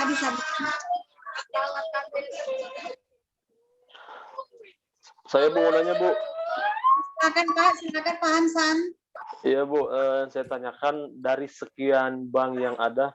Udah Bu, dengar Bu. Oh iya. Oke, silakan Pak Muhammad, silakan. Nanti habis itu Pak Hansan, silakan Pak. Iya, berbicara tentang pinjaman bank Bu. Ya kalau misalnya ya di dunia ini Bu, Bank Dunia ya Bu ya. Ya. Halo. Iya, silakan. Itu apakah ada patokannya Bu ya? Karena kalau kita lihat Indonesia kan pinjamannya banyak sekali, bunganya aja sampai triliunan. Apakah ada jaminannya gitu Bu ya? Boleh minjem di Bank Dunia gitu Bu?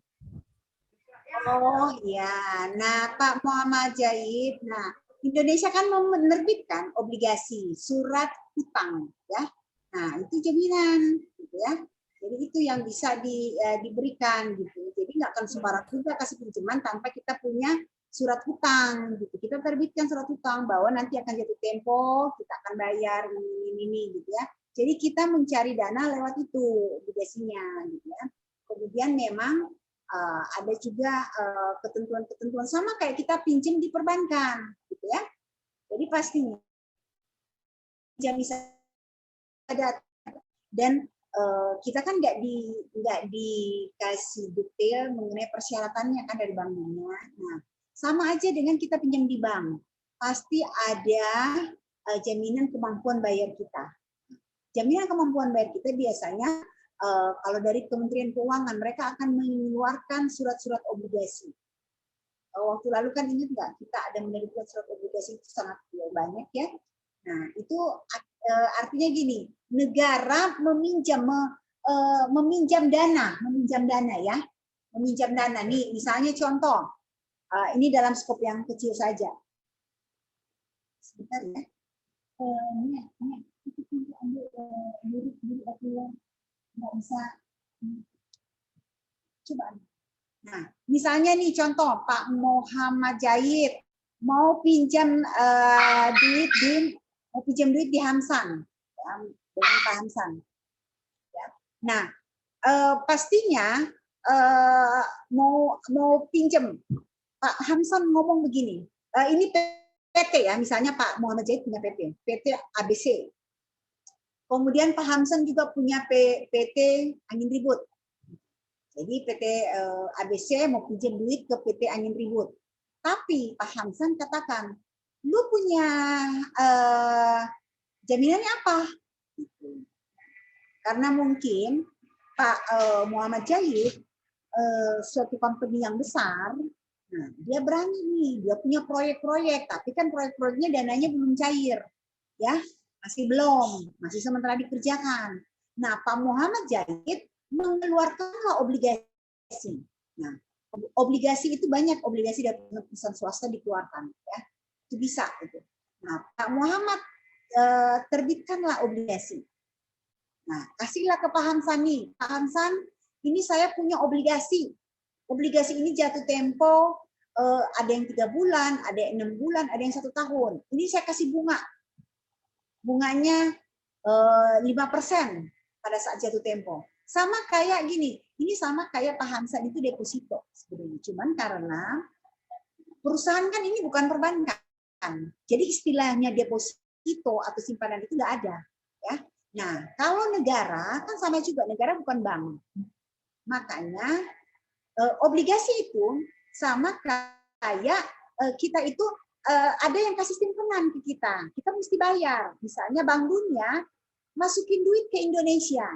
Contoh, masukin duit ke Indonesia. Indonesia anggaplah seperti bank. Nabung ke Indonesia. Ya, nabung ke Indonesia. Nah, Indonesia kan caranya karena bukan perbankan, ini kan negara. Terbitlah surat obligasi. Surat obligasi di situ ditulis interestnya untuk jatuh tempo 3 tahun, mungkin 6 bulan, atau mungkin ada obligasi yang 5 tahun. Jatuh tempo obligasinya 10 tahun, ada gitu.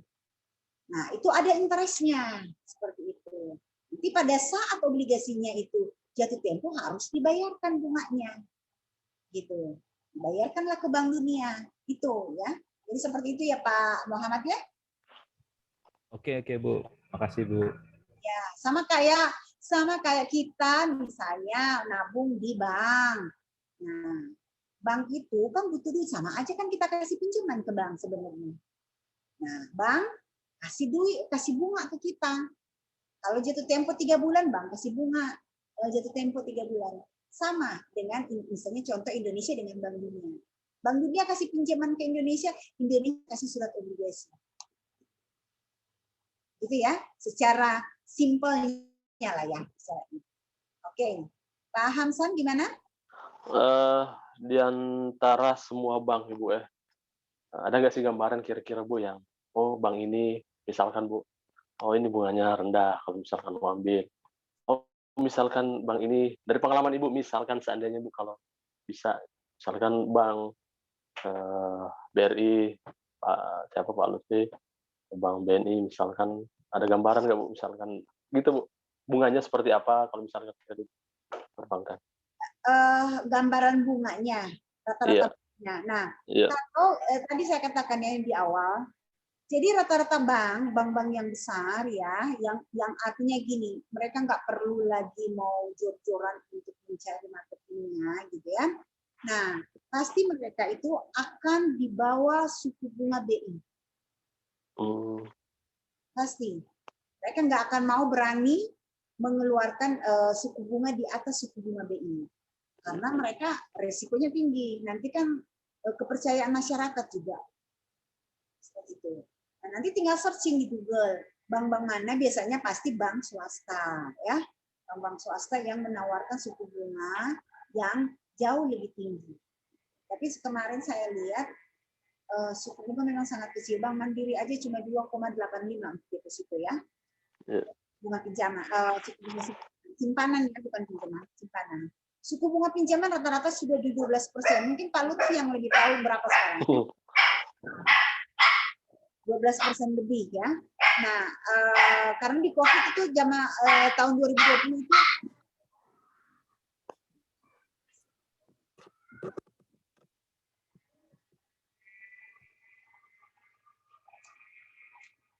karena di zaman COVID itu suku bunganya itu ada di angka 12% ya.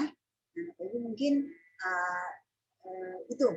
Nah, kalau misalnya mau cari lihat bunga-bunga ya bank-bank yang menawarkan suku bunga lebih tinggi, nah itu kayak BTPN yang middle atau yang kecil, bank-bank kecil. Nah itu hanya memang Bapak Ibu mesti lihat, hati-hati jangan sampai banknya tiba-tiba kolaps gitu.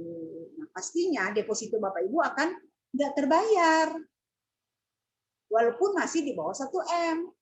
Gitu. Masih di bawah 2M, nggak akan terbayar.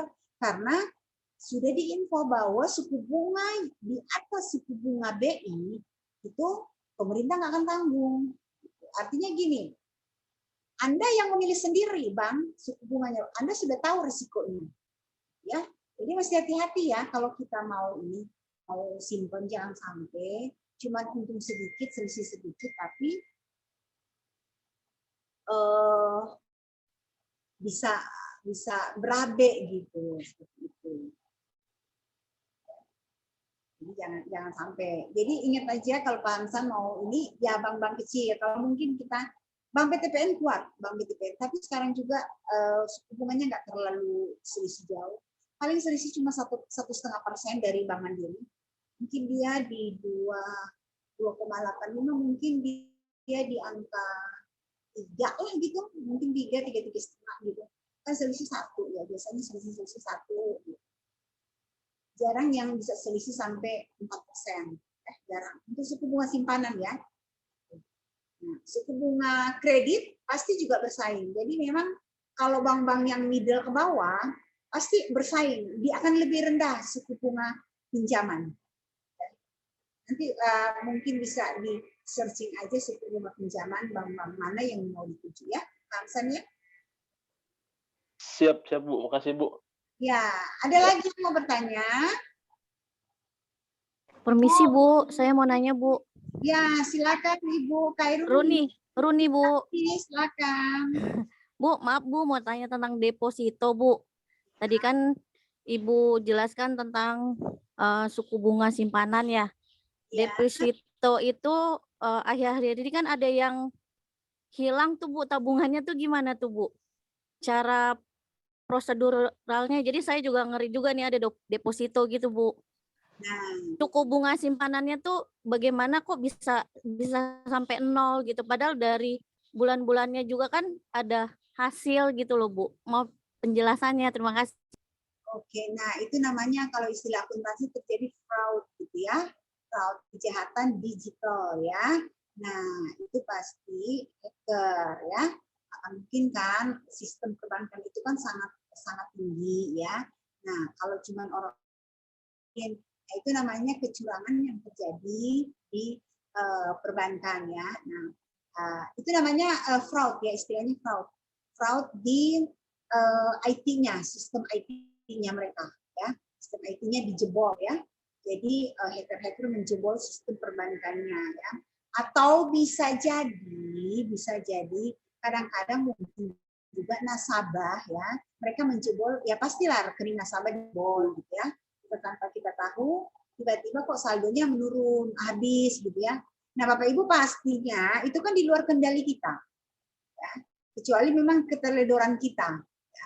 Misalnya tiba-tiba dikirimkan kode, oh ini Bapak Ibu lakukan transaksi ya, gini misalnya Bapak Ibu misalnya ditelepon dari pihak yang ya penipu-penipu gitu ya. Kemudian Bapak Ibu tolong nih ada kode yang Bapak Ibu mesti ganti karena mungkin bla bla bla bla. Nah, Bapak Ibu kasih nih kodenya mungkin apa gitu alasannya. Nah, itu artinya kesalahan ada di kita.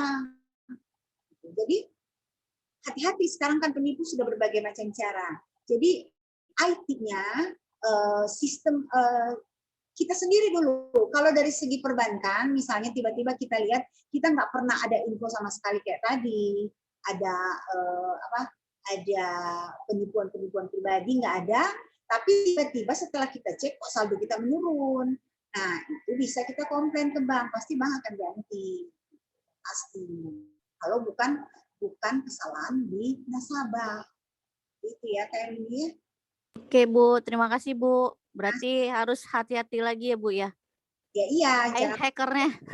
Iya. Hacker IT-nya. Iya. Makasih Bu. Iya, suka pinjam pura-pura aja gitu kan, apalagi pakai mobile banking ya, hati. Tiba-tiba aja kita tanpa sadar kita ngasih kode yang mereka bisa buka gitu, mobile banking kita seolah-olah nama kita sendiri yang transaksi. Itu yang bahaya ya. Nah, ada lagi yang mau bertanya? Kalau enggak kita sudahin dulu, nanti minggu depan. Cukup Bu. Minggu depan ujian kan ya? Iya Bu, mau izin Bu. Udah mulai ujian minggu depan Bu. Ujian Bu. Kalau ini kan agak panjang ya, jadi Ibu kasih materi minggu lalu ya, yang rasio ya. Baik Bu. Ya. Baik Bu. Oke. Ada berapa orang sudah absen semua? Sudah Bu, sudah absen. Sudah Ibu. Sudah ya? Sudah Bu. Ya. Jadi nanti kita tinggal tolong teman-teman yang lain. Ada berapa orang yang hadir semua nih? 32. 31 31 ya. 31.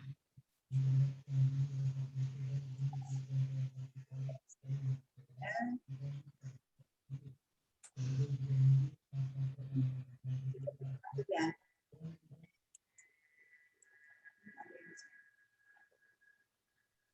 Oke, nanti materinya Ibu kirim ya. Baik, Bu. Partisipannya ada berapa? Terima kasih, Bu. Terima kasih, Bu. Oke, ya, saya Kira-kira nanti soalnya gimana, Bu? Kayak kemarin atau ada perbedaan? Maaf tanya. ya gampang aja lah. Susah ya. Pokoknya kalian Gampang-gampang ya, Bu. Ya, Bu, yang gampang-gampang ya, Bu. Soalnya gampang. Kayaknya nanyanya jangan soal, Run. Nanyanya jawabannya. Soalnya gampang ya. Jawabannya bagaimana gitu ditanya. Iya, jangan nanya soalnya, tanggung. Jawabannya soalnya kasus atau perhitungan biasa. Bu, campur-campur aja, Bu. Wih, campur ya. Kalau campur Anggap karetnya aja. turun. Nah, iya, karetnya 2 nggak apa-apa, yang penting campur gitu, Bu. Berarti soalnya pedes gitu ya, Bu Runi ya? Iya, betul. Ya. Pokoknya kalian bisa kerjain deh, bisa gitu ya. Yes, Ya, ya, Bu. Jangan Nah, susah ya, Bu. semangat ya semuanya ya, semangat Bu, ya Runi. Iya, semangat, Bu. Saya mah Ibu. semangat selalu, Bu. Iya ya. Terima Semangat, kasih, Bu. Terima kasih, Bu. Nanti Terima banyak banget kasih. Sehat-sehat ya, Bu. ya, banyak Terima banget. kasih, Bu. Sehat-sehat selalu. Sebenarnya ada yang Ibu mau kasih juga, tapi waktu kita sudah mepet banget ya. Kasih aja, Bu. Nanti Teori materinya aja, Bu. Nanti kita pelajari sendiri. boleh. Ya, makasih ya, Bu. Itu sama yang salah project Ya, ya. terima kasih, Bu. Kirim sekalian katakan yang pertama di tempat ya. Oke. Oke, deh, terima kasih ya. Selamat semua ya. Iya, Ibu. Terima kasih, Bu. Terima kasih. Selamat malam. Malam. Bye. Terima kasih, Bu. Sama-sama.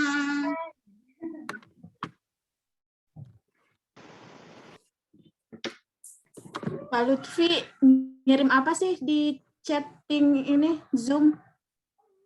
Itu ngirim SBR 08, Bu, itu sukuk yang tadi dibahas.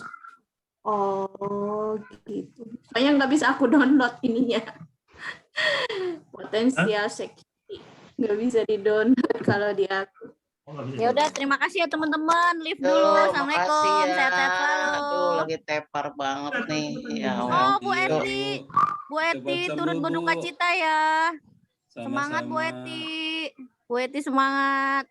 Semoga husnul khotimah. Amin.